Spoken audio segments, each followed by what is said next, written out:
I'm Mike. This is the ice cream van that I can offer you drinks or ice cream. I'm just here working at the golf all week. I live in England and then was offered the job here a couple of weeks ago and I took it, so I'm working here all week. Get to see all the golfers play. Just saw Phil Mickelson and Tom Watson's coming up, so it should be good.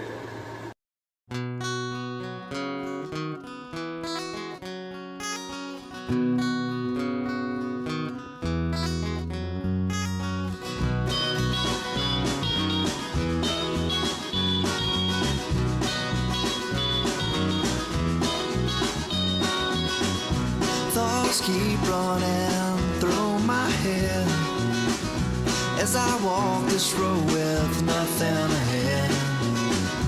The sun beams down on my face as I walk this road that leads to amazing grace. I was invited to go to St. Andrews, Scotland with DJ Gregory. DJ Gregory is the founder of Walking for Kids Foundation. DJ has cerebral palsy and he walks every PGA Tour event and raises money for children's charities and hospitals. Here we are in Scotland. We've arrived in Edinburgh. And I got Roy here, my driver. Thank you, Roy, for driving me up to St. Andrews. You're welcome, Tom. And so I arrived in St. Andrews a few days ahead of DJ to do some filming for Road in Between. So why is it called St. Andrews? Who was St. Andrew? St. Andrew was the apostle of Jesus and his brother was Simon Peter. He was the one who introduced Simon Peter to Jesus. Andrew would be crucified and his bones were kept ever since. And those bones arrived on this land of Scotland and therefore they named it St. Andrews. Today, the St. Andrews cross is the symbol of Scotland. As time passed, St. Andrews became known for its religious centers. Everyone was Catholic. And then John Knox came on the scene. And John Knox preached a fiery sermon in Holy Trinity Church, and it brought down the house. These thieves in their fine robes, that is, see defile this house of prayer. John Knox was arrested, thrown into prison, taken down as a galley slave onto a French ship, and then was released, and he helped form the Reformation. And from the Reformation came the Presbyterian Church. Stick around, we'll be right back. John O'Neill Johnson Toyota has been serving customers for over 20 years with integrity, honesty, and value. We want to thank you, our customers, for helping us win so many awards. Now we're #1 in Gulf States Toyota for market share 2 years in a row. Multiple winner of Toyota's President Award and 6-time Gold Dealer recognition. And the reason is simple. Customer satisfaction is our #1 priority. John O'Neill Johnson, a name you can trust. Toyota, a product you can depend on. Coming up next on The Road in Between. In today's world where most businesses and corporations' main mission is to simply make profit, CRM Companies differs itself by focusing on being successful in a way that also promotes growth and prosperity in the community. CRM Companies isn't simply a commercial development and management company. They create opportunities, they create jobs, they maximize the potential for growth and development of a better community, all while still providing great services and outstanding customer relations. Learn more about CRM Companies and their mission today. Visit crmco.com. Welcome back to The Road in Between. St. Andrews has a population of 16,680 people, and 8,000 of those are students. So we see that it really is a university town, and just imagine being a student here at St. Andrews. St. Salvator's Hall, what a place to stay. Prestigious, beautiful, monumental, incredible architecture. And look at the quad and all the flowers, the beautiful grass. And imagine Prince William and Kate meeting there for the first time. Next to St. Salvator's Hall is St. Andrew's Castle. The Bishop's Castle of St. Andrews was a palace, a workplace, a prison, and a fortress. The first castle was destroyed during the Wars of Independence in what seem dates mainly from 1400 to 1560. It was used for the homes of medieval church leaders, powerful princes who owned large sects of land and wielded political influence. This castle was at the forefront of the Reformation movement. The Protestant reformer George Wisham was burned at the stake. From the castle, I went to the cathedral, and there beside the cathedral is St. Rule's Church. The twin spires remind us of the invitation to look up and to look outward. It is the power of religion in that land, and it would shape Scotland from thence on. We are between a castle in St. Andrews and a cathedral. A castle represents power and control and walls, and a cathedral is built with the same stone, and yet it is built to bring people in order to send them out by the power of the Holy Spirit. Which one are you? Are you a castle or are you a cathedral? This is Tom Sikes for a Hush in the Rush moment in St. Andrews, Scotland. Stick around, we'll be right back. A lot of people have helped get me here. My sisters always had my back. My buddies, Sonny and Sean. The crew, pushing me to be faster. Amy, reminding me to enjoy the moment. And Nationwide, who I've personally been with for 25 years. It's never been just me out there. Nationwide is on your side.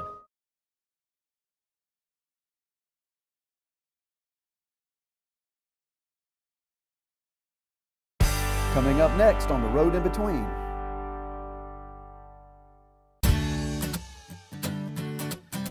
Award-winning, quality, experience. Glass Incorporated's expert team can handle single window panes to entire high-rise buildings. Whether you need storefronts, glass replacement, mirrors, or shower enclosures, no job is too big or too small. Glass Incorporated, your commercial and residential glass experts. Locations in Meridian, Foley, Alabama, and the Mississippi Gulf Coast. Welcome back to The Road in Between.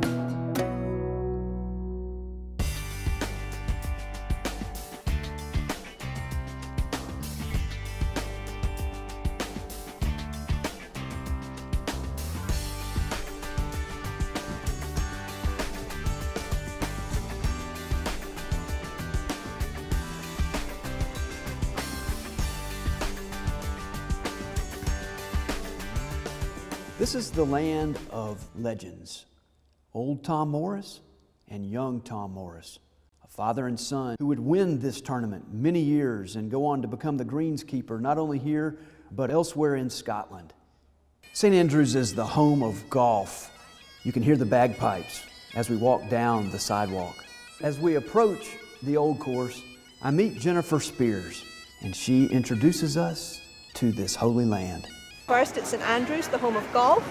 It's a course that's a 72.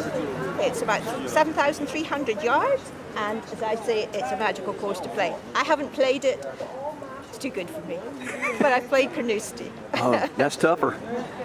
It's tougher, but I think this is such an awesome course to play. Yes. That you feel that all the greats have played here, and you sort of knees knock on the first. I couldn't do it. The most famous hole is the road hole, number 17. It's the most difficult par 4 in the world because you have to tee it up and hit it over a wall. And it was there that I spent most of my time watching people maneuver the road hole. It is an amazing place to gather. It was there that I met a man named Angus. Angus sat behind me in the bleachers, and he began to share with me what it's like to live in St. Andrews, Scotland. He's been living there for 40 years. Listen to his accent as he shares a couple of stories. Tell us about the road hole. The road hole is, we were watching yesterday, and we were watching 3 practicing. What's his name, the Spaniard? Jimenez, Paul Casey, and a young English guy called Morrison who was coming up. Jimenez had a cracking drive over the corner. Paul Casey was second. Young Morrison put his into the hotel, so put down another ball, put it into the hotel again. So Casey came out with his driver, lined his driver up in the tees, and that's the direction he wanted to play. So he hit a cracker up the middle of the fairway. Because we were at the tee, we couldn't see what happened at the green. But I can remember the time that Tom Watson lost the Open in Ballesteros. I was marshalling at the 17th. We followed Watson up the fairway. For some reason, he played a 2-iron for his second shot, and he put it up against the wall, and that lost him the Open. but as you'd won it often enough before, it didn't really matter. If you look up in the middle of the 18th fairway and the first fairway, you will see people crossing the fairway. Yeah. That is an extension of a little road between the houses on our right, and it's called Granny Clark's Wynd, W-I-N-D. A wynd is a Scottish name for small lane. Later in the day, I went into the merchandise tent, and it was there that we interviewed Steve. And Steve shared with us his sense of calling as a painter and how he uses a blank landscape and his sense of vision to create anew. I actually pray that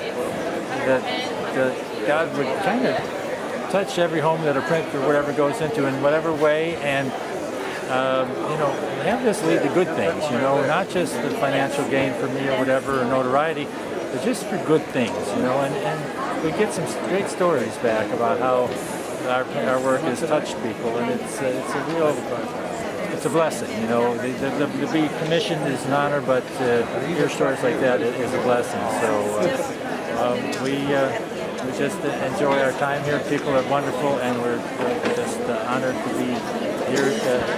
I've done a few major championships back in the States, about 25 to be exact, and so this is my second Open Championship. And if you're a golfer and you're painting the home of golf, the iconic scene at the Swilcan Bridge, it doesn't get much better than that, at least on this earth. So you're right. Yeah. Tell us about the Swilcan Bridge. I wonder why it's such an icon. Yeah, it's some great people have walked across that bridge, and Bobby Jones was stimulated to build Augusta National by what he had experienced here. He wanted to just build something just very strong and creative. And if you ever saw photographs of Augusta National in its early years, it's not manicured the way it is now. It was rough, grasses, just very different. But if you go to Augusta National, the grass that you see here is about the same cut. It looks like a putting green, with only a little bit longer. It's not the traditional bluegrass that you bent grass that you see in the States. Your ball will roll to the end of the earth, it seems, on some of these fairways. So that's links style golf. So, well, your gift as an artist. When did you sense that maybe it was your calling? Well, I sensed it, I guess, at about 5 years old when we go to the library, and the only books I wanted to take out were how to draw books, and brought them home and just practiced. And show me this fish symbol again on this. The fish symbol appears on every painting I do. Might be easier to see. Yeah, on the original there, but I think you can focus in on that. Yes. And sometimes it leads to conversation, and I just say, there's more to this world than just what presents itself. There's a spiritual side, and that's far more important than what we do here. And so, what do they say? Store up the things that are important. Christ said, everything else gets rusty. Everything else is rusty, but it's relationships and what you do for people that really count. And we live that way our life. We try to teach our kids that too. So this is certainly fun and enjoyable to do, and it gets us around the world. How long did this take for you to paint this? The average painting I do takes about 2 to 3 months. This one took closer to 4 to 5 months, pushing 6. But again, that's not day after day, because I do paint for other tournaments. But sometimes you just need a break, and you go on to, and then you come back to it. And sometimes you're letting paint dry, and sometimes you're trying to figure out what the next step is. So, but it was a labor of love, and there's so many buildings that they had to be accurate, and that takes time. Nothing good comes without putting your time into it. So. You're so right. Well, that's what makes this image so powerful, the way the city wraps around the course. Yeah, it's just iconic, and there's history in every corner. Really, history in every corner. Well, thank you, Steve. Yeah, thank you. Appreciate it. And blessings in your ministry. Yeah, well, you know what? God's going to put me where He wants me to do what He wants me to do, and I'm willing to do so. I want to introduce you to my friend Jordan McCall.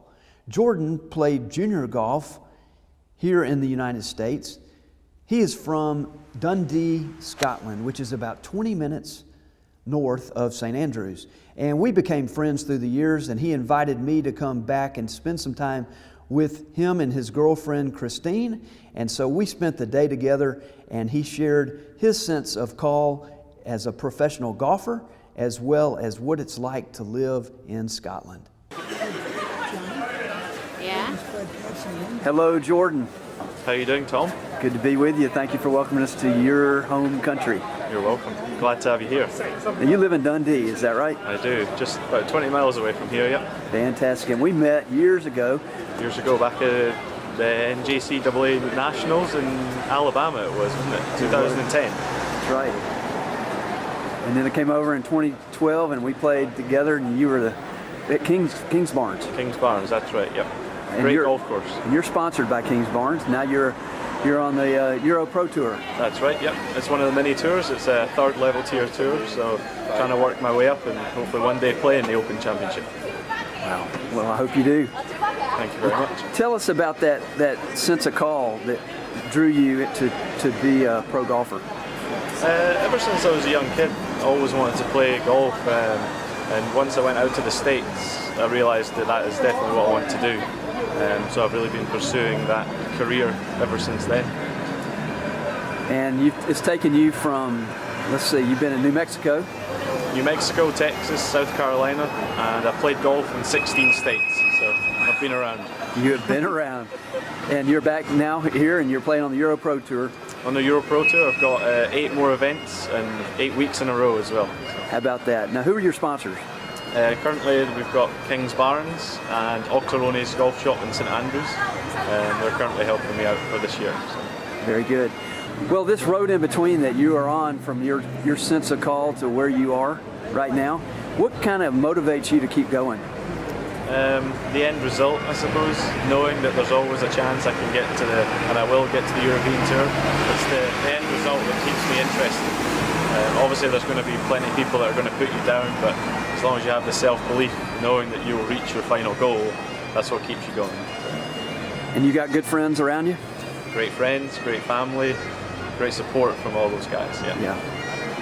Well, we all live between dreams and hopes, and it's that between time where really you discover your character and probably who you need to hang around with and who not to hang around with. Yeah, that positive versus negative seems to be key. Yeah, it's so important to always remain positive and try and block out the negative comments or even the negative comments that you make yourself. You've got to stay as positive as you can even when you have a 78, you know. Versus a 60, you've also got to remember when you have a 68 that you've got to stay in the moment as well. Because you got to go play the next day. Exactly. That's right. Well, we're back here at St. Andrews, and have you ever played this course yet? I played this course twice, a couple of years ago now, yeah. Great golf course.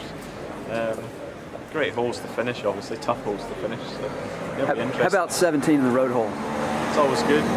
Not sure where to hit it over the hotel, but hopefully hit it and you find it in the fairway somewhere. So, yeah. I duck hooked it left. I was trying my best to fade it and did the opposite. Yeah, right, exactly. Yeah, ended up in the hay. Well, I thank you, Jordan, and it's great to be back here. It's been a long time, and thank you for your friendship. Yep, thank you. And look forward to you making it. Yep, thank you very much. One day I was walking around the Spectator Village, and I looked up and I couldn't believe what I saw. The Bobby Jones story through Emory University. Growing up in Atlanta, my favorite golfer is Bobby Jones. Bobby Jones never turned pro. He remained an amateur, and he won every major golf tournament there was. His story is amazing. We met the curator, his name is Randy, and I'd like to introduce him to you, and he can share with you the story of one Bobby Jones. Randy Yu. I'm the curator of modern political and historical collections at Emory University's Manuscript Archives and Rare Book Library in Atlanta, Georgia. I became a historian and a curator for a very specific reason. I grew up in Atlanta, and no one talked about the city's past when I was growing up. We all knew about the Civil War, but other than that, We didn't know anything about it. So I'm convinced my entire career, I'm old enough that I remember the old city and I remember seeing the old city, but my entire career is taking those puzzle pieces from my childhood and trying to figure out the context, what I saw, what it meant, and how it affects the city today. So it took me a long while to find it because, right, I knew you could study cities, but I thought you had to study places like Paris, Tokyo, New York City. It never occurred to me that anyone would be allowed to or be interested in studying a place like Atlanta. And your hometown. In my hometown, and I ended up taking a course that I didn't want to take, and it was about Atlanta, and just the light bulb clicked on like that. I was like, this is what I'm interested, this is what I'm here to do. Welcome to Bobby Jones, The Game of Life, presented by Emory University at the Open Championship in St. Andrews, Scotland. We're here today because we're trying to tell the story about Mr. Jones, who was an Atlanta businessman, attorney, and also a golfer. One of the greatest amateur golfers of all time. This is Bob Jones at age 13 when he won the Druid Hills Club Championship. This is the man he defeated, Archer Davidson. One of the really hard things to know when you're looking at historic images is to figure out how talented people really were, because you don't really have a measure. This photograph taught me how talented Bob Jones was. Bob Jones was 13. He was literally a boy who defeated men. That is how talented he was. Archer Davidson was a very good golfer, and he had decades more experience playing golf, and more importantly, playing competitive golf. Bob Jones said there were two kinds of golf: golf, and championship golf. And Jones was so talented that he could defeat men who were twice his age. And we actually have the photograph, and the photograph comes from Mr. Jones in his scrapbook. At the bottom, in his boyhood handwriting, underneath Jones, it says champion, and underneath Archer Davidson, it says runner-up. Oh, wow. So in 1930, Jones became the first golfer to win all four of the major tournaments of his time period in 1 year. And it became known as the Grand Slam or the Impregnable Quadrilateral. These days, folks talk about the modern Grand Slam, but they talk about career Grand Slams. No one has ever come close besides Ben Hogan and this year Jordan Spieth with the possibility of winning the four major tournaments of their time period. Jones was the first and the only one. Came over here, and in St. Andrews, he won the British Amateur Championship. Then he went to Hoylake and won the British Open, and then went to Interlaken in Minnesota, made a 40-foot putt on the 18th green in the last round to win the U.S. Open, and then won the U.S. Amateur Championship in Marion to complete the Grand Slam. After Jones retired from competitive golf, he and Robert W. Woodruff, the head of the Coca-Cola Company, were traveling to Berlin in 1936 to go to the Olympics.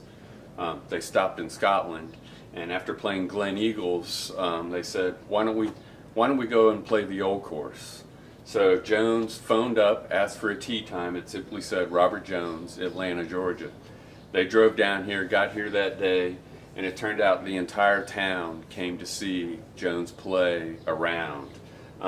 Mr. Woodruff took one look at the crowd and said, I'm not playing today, have fun. Yeah. But literally the entire town turned out. They closed the stores, they put signs in the doors that said Bobby's back.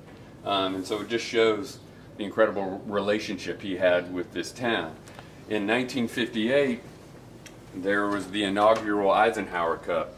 Bob Jones was made the captain of the team. When he was here, this was his last visit, St. Andrews awarded him the freedom of the city of St. Andrews and the borough. The only other American to receive that honor was Ben Franklin when he was ambassador to France in the 1780s.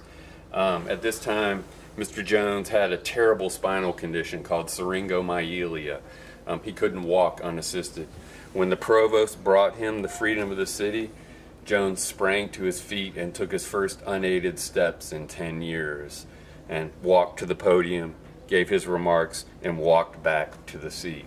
It was just a measure of how important the moment and the award were to him. I could take out of my life everything except my experiences at St. Andrews, and I still have a rich, full life.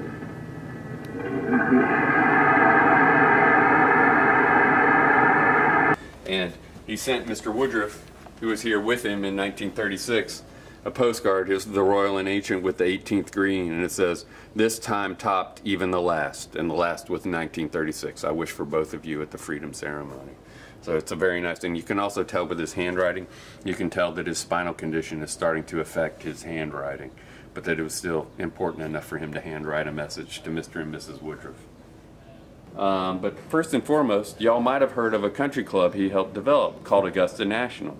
They have a tournament there called the Masters. You might have heard of it.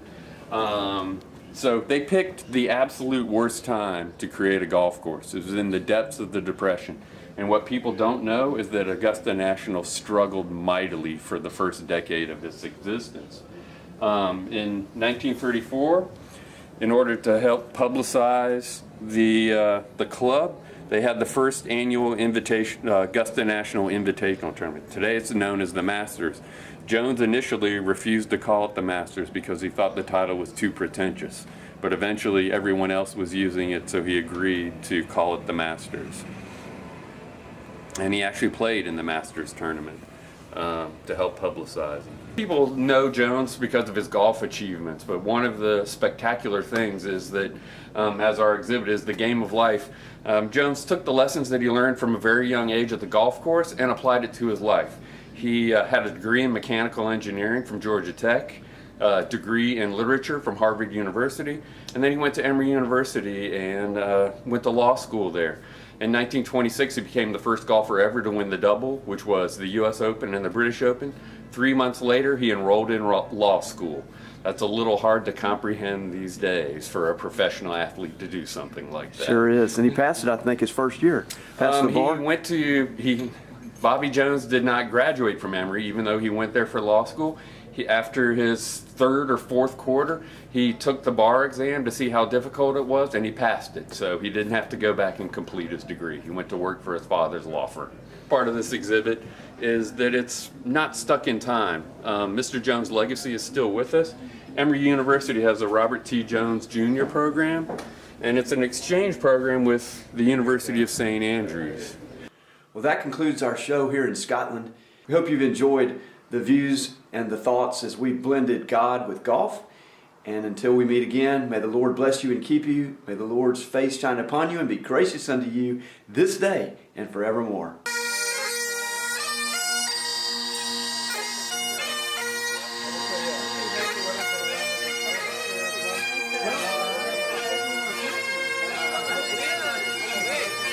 Congratulations.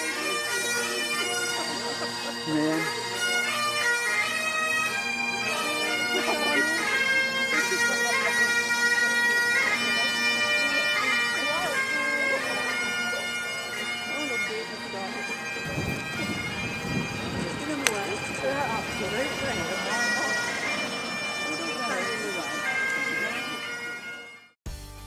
The Road in Between is made possible thanks to these sponsors: John O'Neill Johnson Motor Companies, Glass Incorporated, CRM Companies, Archer Architecture, Benchwarmer Grill, Benefits Management Group, Bright FX, Construction Services Incorporated, Cooper Concrete, Harvest Grill, Marcello Cranes, Mitchell Signs and Imprints, Modern Outfitters, Mississippi Beverage and Water, Nationwide Insurance with Richard Davis, Woodstock Furniture.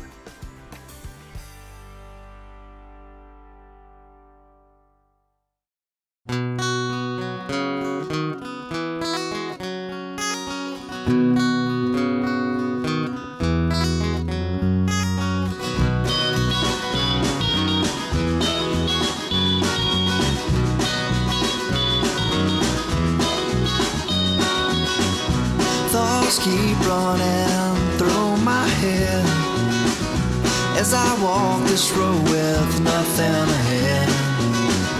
The sun beams down on my face as I walk this road that leads to amazing grace.